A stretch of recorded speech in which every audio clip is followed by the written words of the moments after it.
Dear Henry, some years ago, my youngest sister gave me a scratch-off map of the U.S.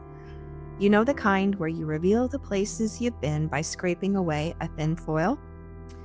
This has been a fun visual way to track our travels, and Fish, my partner in adventure and life, and I began scratching off the states we've lived in or journeyed together through.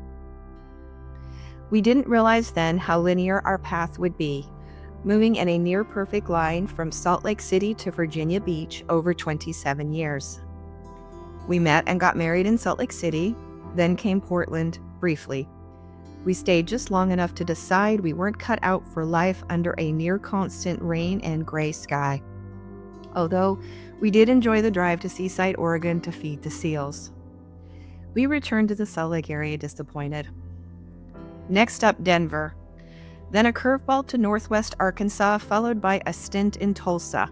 And let me just say, Tulsa's wind deserves its own spot on the Weather Channel. It's relentless. Eventually, we settled in Roanoke County, Virginia, which finally felt like home. We spent the first few years putting down roots, renovating our house, and working on community projects. But there was still one unscratched spot on our semi-linear journey across the map: the easternmost edge of Virginia. So one day we pointed the car eastward and made our way to Virginia Beach. The goal was simple: to see the sunrise over the Atlantic, to visit Cape Henry Lighthouse, and stand on the site of the first English landing in 1607. Spoiler alert, we didn't plan quite as well as we thought. The first surprise? The hotel. We thought we'd book something beachside. Instead, we found ourselves 20 minutes inland.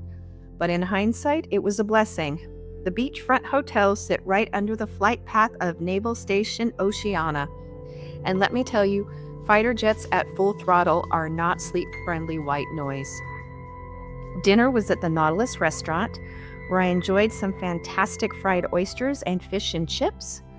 Fish, a lifetime pescaphobe, naturally went for the chicken fingers. We ended the night with a peaceful walk along the beach, grateful for the salt air and the noise of the jets flying over the Atlantic, and then traveled 20 miles to our hotel. Now, I'm loyal to my Hilton properties, but I'd be lying if I didn't mention the Hampton Inn, Norfolk, Virginia Beach has a unique smell I still can't place. We overslept a bit the next morning and ended up racing down I-264 in the half-life of dawn. We made it just in time to see the sun lift itself out of the ocean. Prints are available at the shop. It was everything I'd hoped for.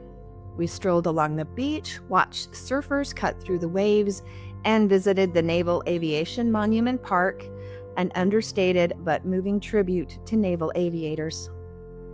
We tried to visit Cape Henry Lighthouse, but it sits on Fort Story, which appears to limit public access. Still, we felt like we'd seen what we came for, and now it was time to head to Norfolk.